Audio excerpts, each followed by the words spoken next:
जब लग भगत सकामता तब लग निर्फल सेव। जब तक जीव के हृदय में विषय और वासनाओं का वास है तब तक उनके द्वारा की गई भगवान की किसी भी प्रकार की सेवा और वंदना और अर्चन सब मिथ्या है।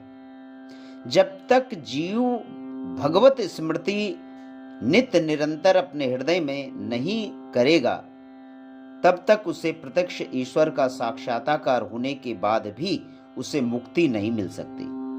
जिस प्रकार ध्रुव ने तपस्या से पहले मन में जो ये विचार बनाया था कि मुझे उच्च पद प्राप्त हो, जिसके लिए उसने कठोर व्रत किया और कठोर तपस्या के तत्पश्चात ईश्वर का दर्शन भी किया, लेकिन पहले से हृदय में जो विषय वासनाएं भरी हुई थी उनके कारण उसने भगवान से मोक्ष नहीं मांगा और उच्च पद की ही उसे प्राप्ति हुई।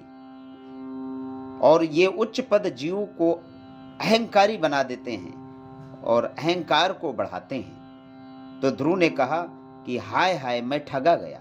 मोक्ष दाता प्रभु को पाकर भी मैंने मांगा तो केवल उच्च पद।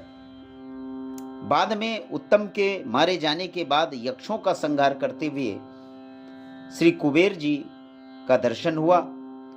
कुबेर जी ने यक्षों से ध्रुव जी के युद्ध को बंद करने की बात कही और कुबेर जी ने प्रसन्न होकर ध्रुव से वरदान मांगने के लिए कहा। तो ध्रुव ने कहा कि प्रभु, अब लो न सानो न अब लो न सही हो। जो पहले भूल हुई सो हुई, अब भूल नहीं होगी।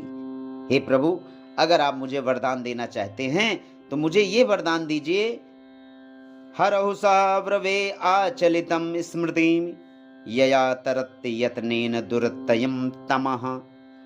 ऐसी अविचल भक्ति, अखंड भक्ति प्रदान करो मेरे हृदय में कि मैं कभी भी भगवान को किसी भी क्षण ना भूलूं।